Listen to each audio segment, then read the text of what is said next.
tema da mensagem de hoje é Oséias, o arauto de Deus. E o nosso texto, Oséias 5, a partir do versículo 8. Então, acompanhe a leitura comigo, por favor. Fala assim: toquem a trombeta em Gibeá e façam soar o alarme em Ramá. Comecem a gritar em Bet-Aven, cuidado, Benjamim. Efraim se tornará em desolação no dia do castigo. Entre as tribos de Israel tornei conhecido o que se cumprirá. Os príncipes de Judá são como os que mudam os marcos. Derramarei o meu furor sobre eles como água. Efraim está oprimido e esmagado pelo juízo, porque preferiu seguir a vaidade. Portanto, para Efraim eu serei como a traça, e para a casa de Judá como a podridão. Quando Efraim viu a sua enfermidade e Judá notou a sua ferida, Efraim se dirigiu à Assíria e enviou mensageiros ao grande rei. Mas ele não tem condições de curá-los, nem de sarar a sua ferida. Porque para Efraim eu serei como um leão, e para a casa de Judá como um leãozinho. Eu mesmo os despedaçarei, e depois irei embora. Vou arrastá-los comigo, e não haverá quem possa livrá-los. Até aqui. Apesar de em algumas Bíblias o verso 15 estar colado, a gente entende que ele faz parte da sequência do texto, e a gente vai meditar a partir do 15 na semana que vem. Mas hoje é do 5, capítulo 5, verso 8 até o 14, e a gente vai ver sobre essa ideia de Oséias como um arauto de Deus. Então, Oséias é um profeta, aquele que o Senhor chama para perto e o vocaciona, dá uma missão bem específica, que é vá e se case com uma prostituta, vá e se case com uma mulher de adultérios, e a vida do profeta Oséias começa a encenar a história de Deus com Israel. Ele tem essa missão, a vida dele é uma profecia por si só, é um teatro, um relato que conta da relação de Deus com o povo. Porém, nessa sessão aqui, Oséias ele assume essa função de um arauto. E o que é esse arauto? Eles eram esses homens que realizavam proclamações solenes, eles verificavam títulos de nobreza, eles transmitiam mensagens da coroa, mensagens dos reis, e eles são mais conhecidos por anunciarem a guerra e proclamarem a paz. Isso, obviamente, muito mais comum no mundo antigo. E Oséias assume essa função de um arauto. E a mensagem que ele tinha para Israel é: se arrependam e voltem para Deus. Voltem para o Senhor porque o Senhor ama vocês. Esse basicamente é o resumo da mensagem do livro todo de Oséias. Alguns anúncios, hora de guerra, hora de paz. Notícias ruins e notícias boas, tudo entrelaçado. Um anúncio de uma ameaça, de uma acusação do Senhor, e do nada um anúncio de paz, de restauração, de misericórdia. Então, infelizmente, Israel havia deixado o conhecimento do Senhor de lado, Israel estava se distanciando do Senhor, andando pelos seus próprios caminhos, vagando e sofrendo a consequência dos seus pecados, de andarem distantes do Senhor. Então, as acusações e as ameaças acontecem exatamente por esse motivo. Essa é a notícia ruim que Oséias tinha para dar para o povo de Israel.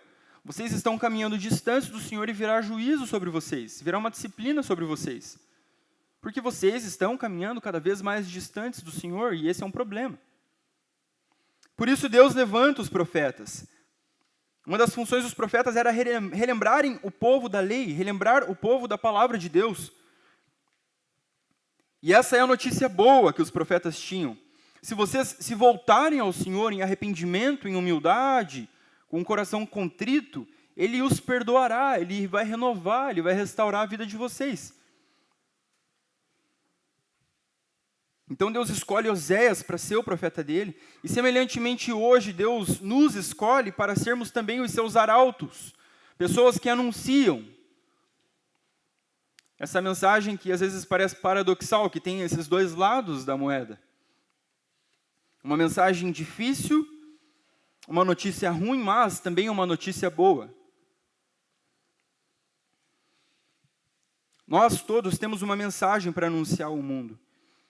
E a parte difícil dessa mensagem que nos foi incumbida, da qual nós fomos vocacionados, a mensagem difícil de anunciar é a realidade da condição humana, da queda, do pecado e do distanciamento de Deus. É uma mensagem difícil de anunciar porque, primeiro, ninguém quer ouvir ela. Ela é dura, ela nos confronta, ela relembra as pessoas de uma condição lamentável de existência, desesperadora de existência. Ela relembra de Deus, ela relembra da ira justa de Deus contra o pecado e contra os pecadores. E ela não é só difícil de ser anunciada, mas difícil de ser recebida, porque as pessoas naturalmente têm um coração duro, têm ouvidos fechados, cerrados, têm os olhos cegos para as realidades espirituais. E também por causa do orgulho. Ninguém gosta de ser confrontado nos seus próprios pecados, nos seus próprios erros. Naturalmente, ninguém gosta disso. Ninguém tem prazer nisso. Efésios 2 diz que, Efésios 1, Paulo fala que nós estávamos mortos nos nossos delitos e pecados, 1 ou 2. E essa é a condição natural de todo ser humano após a queda, após o pecado de Adão, como uma torrente de água que varre e que toca toda a humanidade. Todos nós nascemos nessa condição de pecado, distantes de Deus e mortos para essas realidades espirituais.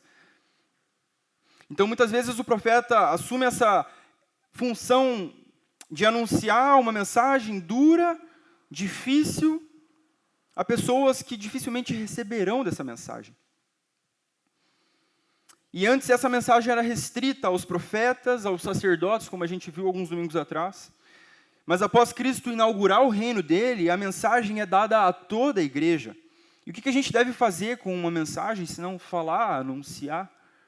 O evangelho é a boa nova, a boa notícia. E a gente acha que o evangelho é qualquer outra coisa menos anunciar às pessoas de que há Deus, existe um Deus, que é o único e verdadeiro Deus, e que todas as pessoas um dia prestarão contas da sua vida diante dele. É uma mensagem que tem um desenrolar prático nas nossas vidas, que altera a nossa conduta, que faz com que nós busquemos e desejemos viver como esse Deus santo, justo, misericordioso, perdoador. Mas é uma mensagem, não deixa de ser uma mensagem. Então nunca poste, nunca compartilhe no seu Instagram aquela frase de alguém que eu não sei quem é, que é errada, que é pregue o evangelho e, se necessário, use palavras. Não. Pregar o evangelho é necessariamente usar palavras. E existem coisas, além das palavras também, que acontecem após a pregação do evangelho.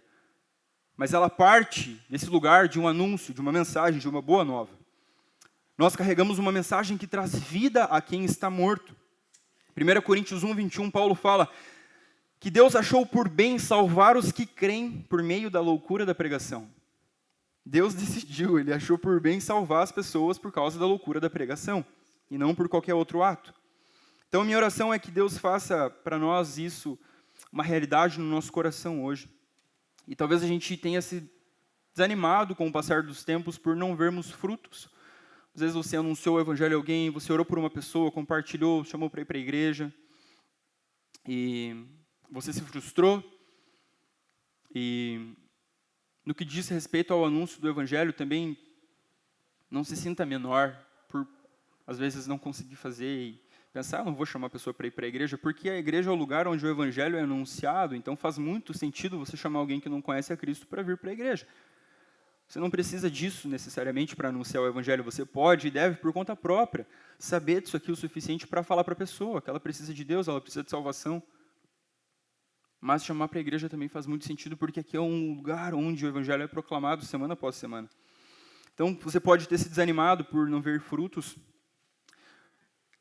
mas nós apenas lançamos as sementes e precisamos crer que o Senhor é quem dá o crescimento. Nosso papel é ir anunciar a mensagem que o Senhor nos deu, uma mensagem de reconciliação, e crer que o Espírito vai dar o crescimento.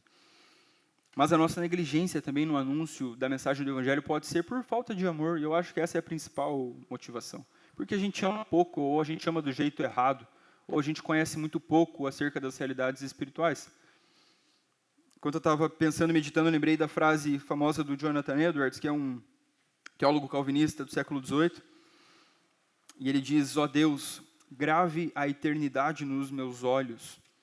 E no início da minha conversão, eu repeti algumas vezes, eu usei muitas vezes dessa oração do Edwards, e eu preciso retomar ela. Pedir para Deus gravar a eternidade nos nossos olhos, porque a gente está muito preso ao tempo. A gente está muito preso a essa realidade e a gente esquece de que algo muito maior do que nós e do que esse tempo está acontecendo. Existe um plano de Deus, um plano redentivo de Deus que está se desenrolando ao longo da história, mas que ele tem um fim. E o fim dele será trágico para aqueles que não se dobraram diante do Cordeiro, aqueles que não beijaram o Filho. Como diz o Salmos 2, beijem o Filho, honrem o Filho, para que ele não se irrite e não se acenda a sua ira. Aqueles que não beijarem o Cristo, não se dobrarem diante do Cristo, verão a ira do Cordeiro sendo acesa. Mas para os que estão em Cristo, será um momento de muito gozo, de muita alegria, onde a gente vai entrar no reino eterno do nosso Senhor. Então a gente precisa dessa noção de eternidade entrando novamente na nossa mente, nos nossos olhos, ouvidos, no nosso coração, e pensarmos que a gente tem um tempo muito limitado de vida. A gente tem muita audácia, nós não temos nada, a gente não sabe se a gente vai durar hoje, se a gente vai acordar amanhã. A gente não sabe se a pessoa que dorme do nosso lado estará viva amanhã, se os nossos pais estarão vivos amanhã. E quando você menos percebe, a vida vai passando, vai passando, vai passando, e a gente não está nem aí para a realidade espiritual das pessoas que nos cercam. Tanto faz, não sei já, talvez se esse negócio de céu, de inferno é verdade. Não, mas Deus é bom, capaz, inferno, julgar pessoas, condenar pessoas, será? Quero relembrar que isso tudo que muitos de nós aqui ouvem desde criança continua sendo verdade. E nós precisamos do amor de Deus, pelo Espírito, através do Espírito Santo nos nossos corações, para a gente ser novamente ativado e pensar, meu Deus, eu tenho uma missão diante de mim. E você não precisa ser pastor, missionário, largar tudo, pegar um avião para ir para algum lugar para anunciar. É exatamente no lugar que você está hoje, que você é vocacionado, para, como Oséias, trazer uma mensagem difícil às pessoas, mas que não é uma mensagem só dura. É uma mensagem também boa, é a boa notícia do Evangelho. Então Oséias viu a dureza do trabalho dele, daquela missão que o Senhor o chamou. Ele sabia o quão difícil era a mensagem a ser anunciada, e Oséias também conhecia o público dele, um público duro. Mas ele foi fiel à vocação recebida. Esse texto... deu tudo certo, vamos lá. Versículo 8, mantenha a tua Bíblia aberta. Oséias 5:8 fala, toquem a trombeta em Gibeá e façam soar o alarme em Ramá. Comecem a gritar em Bet-Aven. Cuidado, Benjamim. Daí a gente entende essa ideia de Oséias como um arauto. Ele está anunciando algo difícil, algo que iria acontecer da parte de Deus ao povo. Era uma notícia ruim, que fazia parte do anúncio desse arauto de Deus, que era Oséias. A gente vê aqui uma convocação como se fosse para uma guerra. E isso é uma péssima notícia para o povo. E normalmente as notícias dos profetas eram muito péssimas, tinha muita coisa difícil. Porque Israel vivia em desobediência. E por isso a disciplina viria de forma justa sobre o povo. É uma mensagem que deveria causar terror. O profeta Amós, no capítulo 3, verso 6, diz assim, será possível tocar a trombeta na cidade sem que o povo comece a tremer? Então, o objetivo desse anúncio de Oséias era justamente fazer a galera tremer na base, para ver se de alguma forma eles caíam em si e pensassem, opa, vamos voltar, eu acho que a gente está distante, de fato, o Senhor é Deus, a lei dele é boa, é perfeita, o nosso coração está muito distante, a gente precisa voltar, que senão vai dar ruim. Essa mensagem devia fazer eles tremerem. Então, ambas as cidades elas ficavam no alto de montanhas, e o alarme vindo dessas alturas, ele poderia ser ouvido em ambos os reinos. Então, basicamente, a mensagem toda do profeta Oséias, o livro é direcionado ao reino do norte, mas em algumas vezes ele inclui Judá também, o reino do sul. Deus levantava profetas para o reino do norte e outros profetas para o reino do sul, mas muitas vezes as mensagens se misturavam, e a gente vai ver que isso acontece nesse texto. E o objetivo era realmente causar pânico nos seus ouvintes, mas eles não davam ouvidos às palavras de Deus. Tocar trombeta, soar alarme, começar a gritar, é um cenário meio desesperador. Então o verso 9 diz, Efraim se tornará em desolação no dia do castigo, entre as tribos de Israel tornei conhecido o que se cumprirá. Então, a primeira palavra de juízo aqui nesse bloco que a gente vai estudar hoje, ela é trazida ao reino do norte. A gente viu há 2 semanas atrás, no verso 2, Oséias 5,2 fala: os rebeldes se aprofundaram na matança, mas eu castigarei a todos eles. E a palavra usada para castigo aqui ela é diferente do verso 9. Ele fala no verso 9, Efraim se tornará em desolação no dia do castigo. Então lá no verso 2 ainda era a ideia de um castigo paternal, de uma correção, de uma disciplina. Agora já no verso 9, é como que uma ação judicial, uma punição. O negócio está ficando pior para o povo de Israel. Porque o Senhor vem avisando, avisando, avisando, e eles não ouvem, não ouvem, não ouvem. Então a terra ficaria desolada, é o que o verso 9 diz para nós, com a invasão do Império Assírio, que acontecia cerca de 20 anos depois desse relato. 722 a.C., a Assíria viria e levaria o Reino do Norte para o exílio. Este seria o dia do castigo. E ele fala no verso 9, entre as tribos de Israel tornei conhecido o que se cumprirá. Então é como se Deus reunisse diante de si as 12 tribos que antes eram unidas. Lembra, os descendentes de Jacó são os que formam as 12 tribos de Israel. Deus reúne eles, que são o povo da aliança do Senhor. E ele fala que ele tornaria conhecido o que se cumprirá a essas tribos. Um texto para ajudar a gente, Levítico 26, alguns recortes, fala assim: mas se não me ouvirem e não cumprirem todos esses mandamentos, se rejeitarem os meus estatutos e se ficarem aborrecidos com os meus juízos, a ponto de não cumprirem todos os meus mandamentos e quebrarem a minha aliança, trarei sobre vocês a espada vingadora da minha aliança. E então, quando vocês se refugiarem nas suas cidades, enviarei a peste para o meio de vocês e vocês serão entregues nas mãos dos inimigos, nas mãos do inimigo. Não era nada de novo que estava acontecendo. O Senhor vinha anunciando desde lá do Êxodo, retirando o povo através de Moisés, da escravidão do Egito, e ele estava avisando: se vocês não me ouvirem, se vocês não cumprirem isso que eu estou ordenando a vocês, vai dar problema, vai dar ruim para vocês. E aqui em Oséias ele fala: tornei conhecido o que se cumprirá. E nenhum de vocês, povo de Israel, deve ficar surpreso com isso. Dando sequência do verso 10 até o 14, a gente vai ter 3 sessões que são constituídas de acusações e ameaças. A gente vai entender melhor, o slide vai ajudar a gente a ver isso. Então a primeira acusação e a primeira ameaça se encontram em Oséias 5:10. Acompanha comigo a leitura. E o profeta usa aqui de linguagem metafórica. Oséias 5:10 fala: os príncipes de Judá são como os que mudam os marcos. Derramarei o meu furor sobre eles como água. Então a primeira acusação é que eles são como os que mudam os marcos. E o que isso quer dizer? Deuteronômio 27, na lei do Senhor, uma das leis era: maldito aquele que mudar os marcos de divisa do seu próximo. Pensa na ideia de terra, de propriedade. Sempre, a malandragem está desde Adão e Eva. Os caras iam lá, aumentavam um pouquinho a terra, ninguém via. Do nada você vê o cara está com uma baita de uma terra. Deus proibiu isso.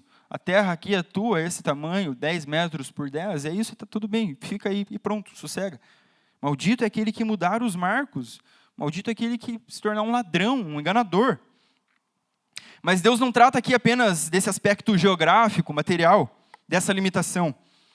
Isso aponta para como Judá, que era o reino do sul, havia se corrompido.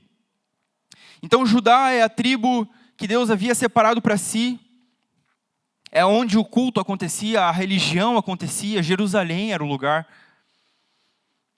Mas Judá já não estava mais separada dessas práticas idólatras. Então é como se fosse um povo, um lugar protegido por Deus, separado por Deus, mas que não resistiu à influência das outras cidades e da idolatria dos outros reinos e dos outros deuses. Havia um limite demarcado pelo próprio Deus entre as terras. E uma vez quebrados esses limites, Judá juntamente se corrompeu.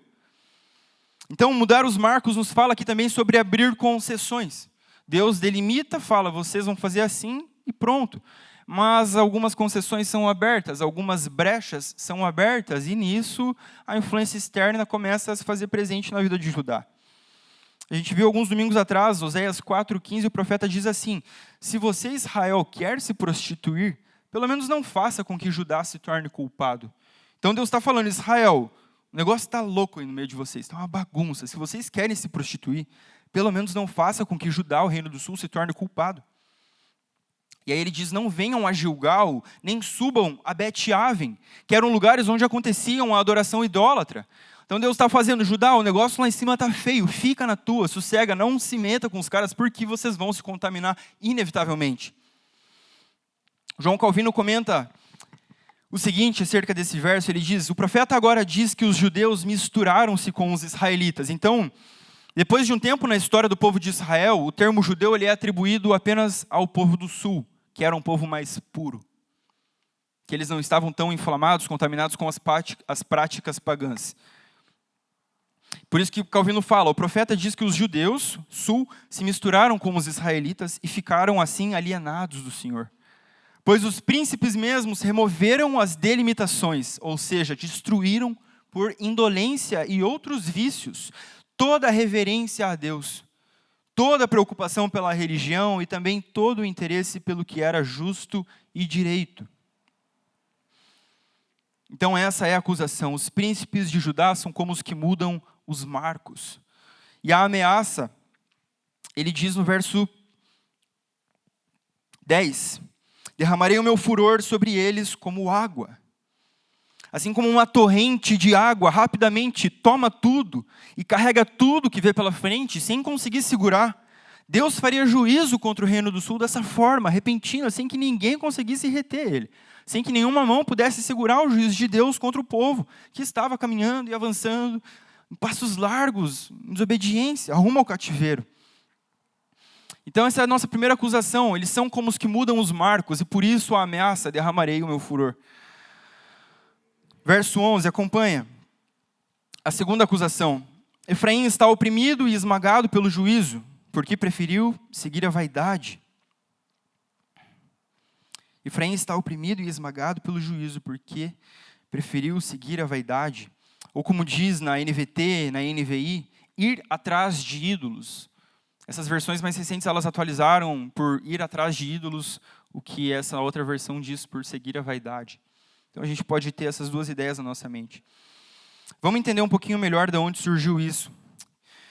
Te convido a correr para o texto de 1 Reis, capítulo 12, abre lá comigo. Vamos dar uma navegada nas Escrituras, para a gente entender do que o profeta está falando. 1 Reis 12.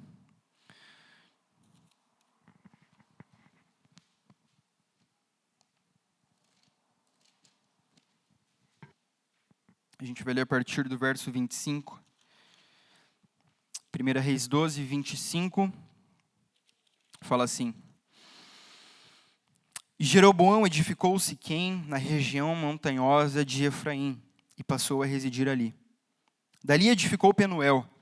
Então ele pensou, agora o reino voltará para a casa de Davi. Se este povo subir para fazer sacrifícios na casa do Senhor, em Jerusalém, o coração deles se voltará para o Senhor deles, para Roboão, rei de Judá. Eles me matarão e voltarão para ele, para o rei de Judá. Então aqui é logo após a divisão dos reinos de Israel. E qual que é a ideia genial, e contém ironia nessa minha fala, de Jeroboão? O reino vai voltar para a casa de Davi, o reino vai voltar para o sul. Se esse povo subir para lá para fazer sacrifícios na casa do Senhor, porque lá era o lugar onde os sacrifícios aconteciam, o coração deles se voltará para o Senhor deles, para Roboão, rei de Judá. E eles me matarão e voltarão para ele, para o rei de Judá. Verso 28. Por isso, depois de se aconselhar, o rei fez 2 bezerros de ouro e disse ao povo, basta de subir a Jerusalém. Eis que os seus deuses, ó Israel, que tiraram vocês... Eis aqui os seus deuses, ó Israel, que tiraram vocês da terra do Egito. Pôs um em Betel e outro em Dan, que eram tribos do norte. E isso se tornou em pecado, pois o povo ia até Dan, cada um para adorar o bezerro. Jeroboão fez também santuários nos lugares altos, e dentre o povo constituiu sacerdotes que não eram dos filhos de Levi. Ele fez absolutamente tudo errado. Ele se consultou com pessoas que deram ideias mais erradas ainda. Judá, Jerusalém era o lugar onde os sacrifícios aconteciam, onde a adoração acontecia. Ele falou, não, vamos fazer aqui em cima mesmo, para que ir até lá? Deixa esse negócio de Jerusalém para lá. Vamos aqui, eu faço 2 bezerros de ouro, ó Israel, está aqui os deuses de vocês que tiraram vocês da terra do Egito. O cara estava com o capeta no couro, fazendo tudo errado. Aí ele institui sacerdotes que não eram filhos de Levi. Deus falou, os sacerdotes serão sempre os descendentes da tribo de Levi e apenas eles. Verso 32, instituiu uma festa no 8º mês, no dia 15º do mês, igual a festa que se realizava em Judá, e ofereceu sacrifícios no altar. Ele começou a fazer umas cópias, pensando que talvez daria certo. Fez o mesmo em Betel e ofereceu sacrifícios aos bezerros que havia feito. Também em Betel estabeleceu sacerdotes que serviam nos lugares altos que havia construído. No 15º dia do 8º mês, escolhido a seu bel prazer, ele subiu ao altar que havia construído em Betel e ordenou uma festa para os filhos de Israel. Subiu para queimar incenso. Esse é o rei do norte, Jeroboão, que fez um monte de burrada. E voltando para Oséias, quase 200 anos depois, os reis de Israel continuavam patinando nessas mesmas práticas. E fica uma lição para nós, um chamado para temor mesmo diante do Senhor, que é os nossos pecados, as nossas ações, a nossa rebeldia contra Deus, ela não se limita às consequências apenas da nossa vida. Isso é passado para frente. Não tem jeito. Não tem jeito. Uma desobediência teimosa diante do Senhor não vai afetar só você, vai afetar quem está do teu lado. A tua esposa, a tua filha, o teu filho, o teu colega. O pecado não é um negócio ali teu, por mais escondido que seja, lá no teu quarto, 3 horas da manhã, escondido de Deus e mundo, entre aspas. Não tem jeito. E essa é uma lição para nós. Mais de 10 reis depois, e eles não tinham conseguido acabar com essas práticas idólatras, instituídas lá por Jeroboão. Então Israel levantou deuses para si, levantou ídolos que supostamente tinham tirado eles da terra do Egito. Falsos deuses que trouxeram liberdade ao povo. Mas a gente vai ver que não tem liberdade nenhuma, pelo contrário, é uma escravidão. Então a acusação é, vocês preferiram seguir a vaidade, vocês foram atrás de ídolos, Israel. E a ameaça, verso 12, portanto, para Efraim eu serei como a traça, e para a casa de Judá como podridão. A traça era uma das maiores pragas do mundo antigo, pensando que também tecido era algo muito caro, né? E tanto ela como a podridão aqui, elas vão dar ideia, Deus usa essa metáfora através do profeta para dar ideia de algo que vai sendo deteriorado aos poucos, algo que está se decompondo. Uma traça, ela vai comendo um tecido muito devagarinho. Às vezes você encontra lá no teu guarda-roupa uma camiseta que você não usava há muito tempo, tem um furinho. A bendita da traça foi lá e estragou a tua camiseta. Então, de forma progressiva, devagarinho, Deus está falando que Ele mesmo iria gerar isso no povo dele por causa da desobediência do povo. Ele usa dessa metáfora para demonstrar o juízo que viria tanto sobre o norte como o sul, porque ele fala, para Efraim eu serei como a traça, e para a casa de Judá, que é o reino do sul, como a podridão.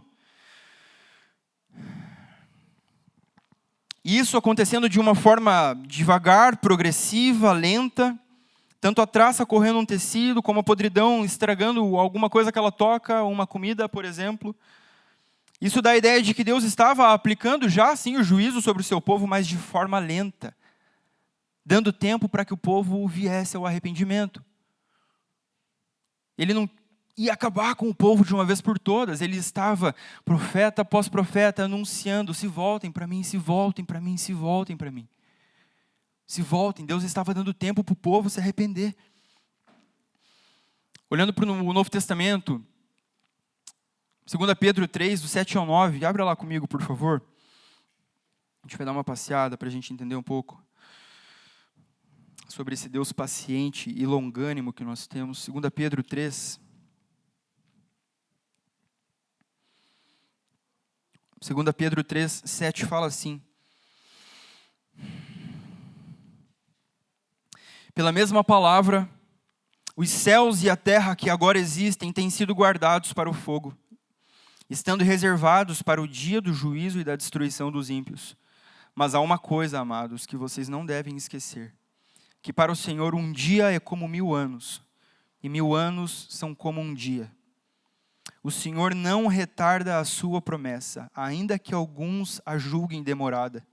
Pelo contrário, ele é paciente com vocês, não querendo que ninguém pereça, mas que todos cheguem ao arrependimento. O Senhor é paciente com vocês, não querendo que ninguém pereça, mas que todos cheguem ao arrependimento. Essa paciência de Deus, ela deve nos conduzir à seguinte reflexão: que primeiro, há um dia separado para o juízo e para a destruição dos ímpios. E isso vem sendo anunciado desde que o mundo é mundo. Parece demorar, mas ele vai chegar inevitavelmente. Ninguém vai conseguir deter. Ninguém vai conseguir segurar ou mudar isso. E o Evangelho é anunciado justamente para nos chamar ao arrependimento e nos livrar de perecermos. Nos livrar de sermos estes ímpios que ignoram o fato de que para o Senhor um dia é como 1000 anos e 1000 anos é como um dia. E Ele não retarda a promessa dEle. Mas pelo contrário, Ele é paciente, esperando, aguardando que a gente se arrependa. O Senhor aguarda o arrependimento da nossa parte. E esse juízo que Ele estava trazendo sobre Israel era justamente um juízo devagar, progressivo, que vinha sendo avisado durante os anos, dando tempo para Israel talvez se voltar, quebrar aquela dureza do coração deles e eles se voltarem arrependidos, contritos para Deus. O problema é que o coração deles era duro por causa dos pecados deles. A gente viu no último sermão, o verso 4 do capítulo 5 fala: o que eles fazem não lhes permitem voltar para o seu Deus. O que eles fazem não lhes permitem voltar para o seu Deus. Eles estavam tão imersos, tão perdidos no meio dos seus pecados e das suas práticas idólatras, que eles não conseguiam mais enxergar o Senhor e voltar para o Senhor. Meus irmãos, o Senhor tem sido paciente com as nossas vidas. E o convite dele para nós é para que a gente se arrependa, para que a gente não sofra dessa punição que vai vir um dia, de forma justa. Porque ninguém de nós aqui é digno das bênçãos do Senhor, da salvação, de qualquer graça. Todos pecaram, todos estão separados da glória de Deus, separados do Senhor. Mas Cristo, a mensagem do Evangelho, que é a morte e a ressurreição de Cristo, é quem nos aproxima de Deus e nos livra da ira do Cordeiro. Não há nenhuma condenação para aqueles que estão em Cristo. O nosso Senhor é um Deus paciente. E se você já foi alvo dessa salvação, pensa que tem gente ao teu redor que ainda não foi. E está lá penando contra os ídolos, contra os pecados, quebrando a cara. E tem uma única coisa, uma única mensagem que pode transformar a vida delas. É chacoalhar ela e falar: meu Deus, você está vivo até hoje, você está respirando até hoje, tem chance para você se arrepender, tem chance para você ser em Cristo, tem chance ainda para você ser livre da ira do Cordeiro. Deixa de lado essa ideia que a gente faz errada da soberania de Deus, que vai salvar todo mundo e que não precisa. Não, Ele precisa de mim e de você para que as pessoas sejam salvas. Ele nos escolheu para anunciar a mensagem do Evangelho. Ele nos chamou, Ele decidiu que seria dessa forma, é o que Paulo falou. Ele decidiu que as pessoas creriam pela loucura da pregação. Do pastor, do apóstolo? Não, de todo mundo, da irmãzinha que varre a igreja, todo mundo. Esse é o sacerdócio universal dos crentes. O Senhor é soberano, Ele dá o jeito dEle, e nós recebemos esse privilégio de sermos cooperadores na obra dEle, de anunciarmos as verdades do Senhor. É o que Pedro fala, que nós somos a raça eleita, o sacerdócio real, a nação santa, o povo de propriedade exclusiva dEle, a fim de anunciar as virtudes daquele que nos chamou das trevas para o seu reino de maravilhosa luz. O objetivo dele ter nos separado e feito um povo propriedade exclusiva dele é anunciar as virtudes daquele que te resgatou das trevas. O que aconteceu contigo não é para ser retido, para ficar só com você, mas você é uma carta viva a ser lida pelas outras pessoas e falar: olha o que o Senhor fez comigo, olha o que aconteceu na minha vida. Isso está disponível para ti também. Ainda há tempo. O Senhor é paciente e convoca os pecadores ao arrependimento.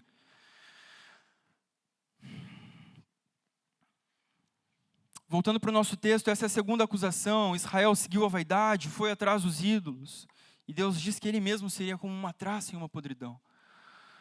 Terceira, verso 13 fala: quando Efraim viu a sua enfermidade e Judá notou a sua ferida, Efraim se dirigiu à Assíria e enviou mensageiros ao grande rei. Mas ele não tem condições de curá-los, nem de sarar a sua ferida. Então a acusação aqui é, a terceira acusação desse nosso bloco, que Efraim se dirigiu à Assíria. Então o próprio Deus era quem estava trazendo juízo sobre o seu povo, dando mais uma oportunidade para que Israel se arrependesse dos seus pecados e se voltassem ao Senhor. Mas Efraim se dirigiu à Assíria. Quero te ajudar a entender um pouquinho sobre a situação que Israel, o Reino do Norte, estava enfrentando. Então, no início do livro de Oséias, ele relata que Jeroboão II era quem reinava. A gente falou anteriormente, lendo Reis de Jeroboão, é o primeiro. 10 reis depois, 12 reis depois, chega o Jeroboão II, pecador do mesmo jeito. Então, Jeroboão II, filho de Jeoás, foi idólatra, mas foi usado por Deus. O Reino do Norte experimentou de certa tranquilidade, de certa prosperidade, de um pouco de alívio na situação econômica e política. Mas foi idólatra. Zacarias, após Jeroboão, filho de Jeroboão, foi ruim e durou apenas 6 meses e depois foi assassinado por Salum. Olha o nível. Golpe. Salum conspirou contra Zacarias e tomou o trono durante 1 mês, depois foi assassinado. Aí vem Menahem, que assassinou Salum e se tornou rei. Continuou na tradição da idolatria. Então, a situação estava caótica no Reino do Norte. E você não precisa abrir, em 2 Reis 15:19 fala: então Pul, P-U-L, rei da Assíria, veio contra a terra, se referindo ao Reino do Norte, Israel. E Menahem, esse último rei ali, lhe entregou 34 toneladas de prata para que este o ajudasse a consolidar o seu reino. Então, mais uma vez a idolatria, mais uma vez um coração distante do Senhor. Um rei de Israel, do Reino do Norte, pedindo ajuda a estrangeiros. Fazendo uma gambiarra ali, vou te dar 34 toneladas de prata para que você me ajude a consolidar o seu reino. Como se Deus não fosse capaz de fazer isso com o próprio povo que ele resgatou do Egito. Então esse era o tamanho do problema. O mesmo reino a quem Israel recorreu e se dirigiu para buscar favor, é o reino que 20 anos depois levaria o Reino do Norte cativo. Tipo assim, numa mão, tudo bem, eu vou ajudar vocês, e na outra está uma espada. Quando você menos esperar se virar de costas, já era. 20 anos depois, aproximadamente, esse a quem Israel pediu ajuda foram os assírios, que tomariam um cativeiro, levariam o Reino do Norte exilado. Então, esse era o tamanho da cegueira espiritual do Reino do Norte, que fez com que eles pedissem ajuda ao povo que futuramente os faria escravos. Verso 13 fala que Efraim se dirigiu à Síria e enviou mensageiros ao grande rei, mas ele não tem condições de curá-los, nem de sarar a sua ferida. E a ameaça, verso 14, porque para Efraim eu serei como um leão, e para a casa de Judá como um leãozinho. Eu mesmo os despedaçarei e depois irei embora. Vou arrastá-los comigo e não haverá quem possa livrá-los. Essa ideia de leão e leãozinho aqui dá na mesma. O leãozinho é um leão jovem. Eu não chegaria perto de um leãozinho jovem de maneira nenhuma, porque ele tem capacidade de acabar comigo. Então, haveria sim um juízo para o Reino do Norte, que era iminente, mas muito tempo depois também haveria um juízo para o Reino do Sul, cerca de 150 anos, que era a Babilônia, porque eles repetiram os mesmos pecados do Reino do Norte. Mas o julgamento, o juízo era primeiro para o Reino do Norte. Então, Deus vai de traça e podridão, que corroem lentamente, para um leão que despedaça sua presa rapidamente. É um ataque selvagem seguido pelo abandono, é o que o verso diz para nós. É Deus mesmo quem permite a invasão assíria. Ele não é tomado de surpresa quando isso acontece. Nosso Senhor é soberano, Ele sabe de todas as coisas que acontecem, e Ele permite que muitas coisas aconteçam ao seu povo. Em tudo Ele nos ensina. Paulo fala que todas as coisas cooperam para o bem daqueles que amam a Deus e que são chamados segundo o propósito dEle. Por mais difícil que seja a situação, o Senhor dá um jeito de fazer isso cooperar para o teu bem, nem que seja te colocando de boca no pó, humilhado diante dEle, clamando, Jesus me ajuda. E Ele dá um jeito, Ele é soberano. É Deus mesmo que permite essa invasão do Reino do Norte. Deus advertiu muitas e muitas vezes o povo sobre o perigo de abandonar o Senhor. A gente vai ver até aqui hoje. Para concluir e aplicar isso para a nossa realidade. Então o povo de Deus estava esmagado pelo juízo, porque ergueu ídolos para si. Deus falou, não façam ídolos, eu sou Deus, eu sou que sou, Sou o verdadeiro, o único Deus, não façam ídolos para si. Eles fizeram exatamente o contrário. Israel frequentemente deixava de buscar o Senhor e recorria a outros deuses, a outras fontes de satisfação, de sustento, de liberdade, ao ponto de eles mesmos fabricarem com as próprias mãos deuses para si. Jeroboão fez isso, fez 2 bezerros. Mas lembra lá que enquanto Moisés estava no Sinai com Deus, também Arão, pela pressão do povo, falou: traga o ouro aqui que eu vou derreter, eu vou fazer um bezerro de novo. Que atração que eles tinham por bezerro de ouro, meu Deus, cara. Os caras eram pecador igual a gente, tem misericórdia, Senhor. A gente vê que Israel, apesar de todos esses esforços, eles não alcançaram essa liberdade, esse sustento, essa satisfação. Eles não foram satisfeitos, eles não obtiveram nada do que eles queriam. Mas, pelo contrário, eles retornaram à escravidão. Eles pediram ajuda àquele reino que futuramente os faria escravos de novo. Esse é o caminho inevitável de quem segue os seus ídolos, de quem levanta deuses para si. Tim Keller, pastor presbiteriano, eu não coloquei ali, eu não acredito, mas eu vou ler. Ele fala assim: todos os adoradores de ídolos procuram deuses falsos a fim de obter mais liberdade e controle. Mas no fim o resultado é menos liberdade, menos controle. É uma espécie de escravidão. Pensamos que ao correr atrás de sexo, dinheiro e poder, no lugar de Deus, nós estamos alcançando libertação. Porém, no fim, nós nos tornamos escravos dessas coisas.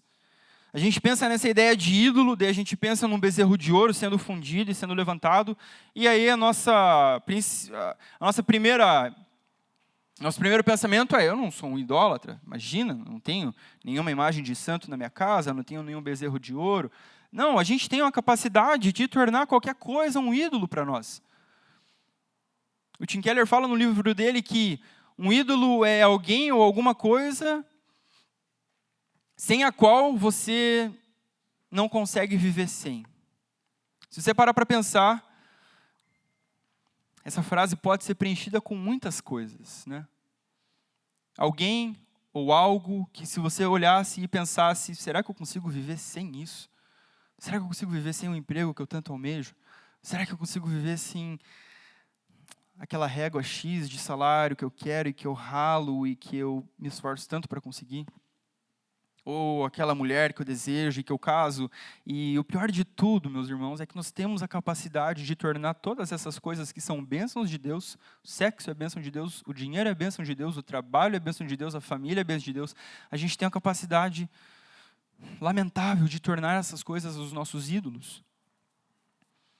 Ele faz até uma alusão no livro que é como muitos pais hoje entregam os seus filhos em altares ao Deus do trabalho, ao Deus do dinheiro. Não é uma verdade? Quem aqui de nós não teve pais ausentes porque viveram para trabalhar e juntar dinheiro, e aí cadê o filho? Não tem relação, não tem nada. Ele fala que lá na antiguidade levantavam totens, levantavam deuses, mas hoje a gente faz de outra maneira. Por exemplo, a gente trabalha e entrega os nossos filhos como um sacrifício num altar, dizendo: eu entrego esse filho para ti, meu trabalho, porque o que eu mais quero na minha vida é ser bem-sucedido, ser rico. Esse é só um exemplo que ele traz, para a gente pensar na nossa realidade, que nós muitas vezes somos também idólatras. A gente busca diversas fontes de sustento, de satisfação, de prazer na vida, crendo que o nosso Senhor não é capaz de dar tudo o que a gente precisa. E talvez como o povo de Israel, nós estejamos feridos, machucados, o nosso coração pode estar apodrecendo, e nós continuamos indo, vez após vez, ao lugar errado para sermos curados. É o que o texto diz: eles não têm a capacidade de curarem vocês, Israel. Mas a gente vai, vez após vez, atrás deste lugar de cura, dessa fonte de satisfação, de prazeres. Então a Assíria não podia tratar das feridas de Israel, assim como ninguém pode tratar das feridas da tua alma, as feridas que cada um de nós tem e não tem o que fazer. A vida faz isso com a gente, tudo ao nosso redor, não tem jeito, todos nós temos inúmeros machucados, inúmeras feridas. E não tem ninguém que pode tratar disso a não ser o Senhor Jesus Cristo. Jesus disse em Marcos 2,17 que os sãos não precisam de médicos, e sim os doentes. Eu não vim chamar os justos, e sim os pecadores. Nós somos esses pecadores que Jesus vem chamar para o arrependimento. Nós somos esses doentes que precisam de um médico da alma. Uma cura que o melhor terapeuta do mundo, a melhor medicação, a melhor vida fitness que você pode imaginar não resolve. Uma cura lá dentro, que é trazer vida de novo para o nosso espírito que está morto. Isso é uma obra exclusivamente da Santíssima Trindade, o Deus Pai, Deus Filho e Espírito que opera dentro de nós. O profeta Isaías fala que pelas feridas de Cristo nós fomos sarados. Ele é o único que dá conta dos nossos machucados, das nossas feridas. E Ele conhece das tuas feridas, Ele conhece tudo o que está passando na tua vida. Ele sabe o que está podre dentro de nós. Ele não é um Deus indiferente às nossas dores. Nós corremos atrás dos ídolos e vamos acumulando machucados e feridas ao longo do tempo.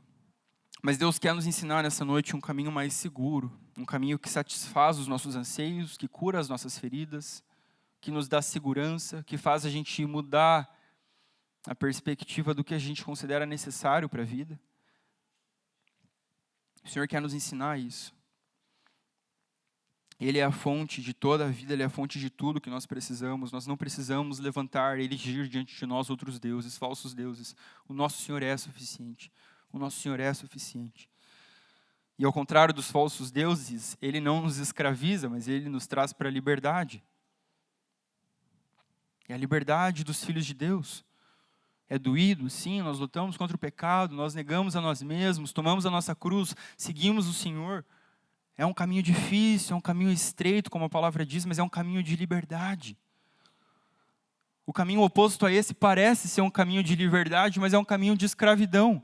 Se o Senhor não intervir, a gente morreria eternamente escravos dos nossos desejos, da nossa lascívia, do nosso desejo desesperado por satisfação sexual, desesperado por comer tudo de maravilhoso que existe nessa terra, hambúrguer e pizza de forma descontrolada, de comprar tudo que a gente vê pela nossa frente. Se o Senhor não viesse e não tirasse essa mordaça de nós e nos fizesse livres, nós continuaríamos até o fim dos nossos dias escravos dessas coisas que aparentemente são de pessoas livres. Tem uma falsa aparência de liberdade, mas é escravidão. Quem está em Cristo é livre de fato pelo Espírito. E uma outra aplicação que a gente deve observar nesse texto é que Oséias foi esse arauto que anunciou a guerra. Ele anunciou a tragédia que viria sobre Israel, que o próprio Deus estava, de certa forma, conduzindo e permitindo que a Síria, anos depois, viesse e tomasse. Ele é esse arauto, e nós também somos estes arautos de Deus. E a gente deve anunciar essa boa notícia, que a paciência de Deus se estende até hoje, a longanimidade de Deus se estende até esse exato momento, convidando as pessoas que se arrependam e creiam no Evangelho. Esse era o conteúdo da pregação de Jesus. Se arrependam e creiam no Evangelho, o reino está chegando. Se arrependam e creiam no Evangelho. Paulo, aos Coríntios, diz assim: ora, tudo isso provém de Deus, que nos reconciliou consigo mesmo por meio de Cristo e nos deu o ministério da reconciliação. A saber que Deus estava em Cristo reconciliando consigo o mundo, não levando em conta os pecados dos seres humanos e nos confiando a palavra da reconciliação. Portanto, somos embaixadores em nome de Cristo, como se Deus exortasse por meio de nós. Em nome de Cristo, pois, pedimos que vocês se reconciliem com Deus. Para você que tem dúvida em relação ao teu chamado, e eu sempre faço essa piada, mas ela é muito séria. O teu chamado está aqui, você é um ministro da reconciliação. Tudo que vem depois disso é secundário. A tua profissão, seja lá o que for. Deus nos chamou para sermos agentes de reconciliação. Anunciarmos às pessoas que Deus estava em Cristo reconciliando consigo o mundo. Então, se existe essa necessidade de reconciliação, de reconciliar, quer dizer que as pessoas sem Cristo estão separadas de Deus. E essa é a parte dura da nossa mensagem, porém necessária. Se o fato de que há um dia do juízo, como Pedro falou, não for realidade para nós, por que a gente vai pregar o Evangelho? Se está tudo bem em viver de qualquer jeito. A gente precisa que essas coisas básicas do Evangelho, que parece que é coisa de crente raiz, sabe? Que a tua avó falava, a tua avó da Assembleia. A gente precisa que essas verdades básicas, o beabá da vida cristã, se torne de novo realidade na nossa vida. Para que a gente olhe a pessoa do nosso lado e pense, meu Deus, me dá amor por essa pessoa porque ela está perdida sem ti. Ela precisa ser reconciliada com Deus por meio de Cristo e o Senhor quer me usar para amar essa pessoa a ponto de eu não ligar nem aí porque ela vai pensar de mim. E eu anunciar, falar, meu irmão, você é legal, você é gente boa, você é bonito, você é estiloso, eu gosto de você, só que sem Cristo você está perdido. Você precisa de Jesus. Então Deus te deu o ministério da reconciliação, primeiro. Segundo, na morte de Cristo, Deus estava reconciliando consigo o mundo. E o mundo são os que creem. Os que creem é que são reconciliados. A salvação se dá através da fé no sacrifício de Cristo, e não por obras, nada do que a gente faça. Quem é reconciliado com Cristo é aquele que crê no sacrifício único e suficiente do Cordeiro de Deus, que a gente vai celebrar na semana que vem. E terceiro, a mensagem é essa: se reconciliem com Deus através de Cristo.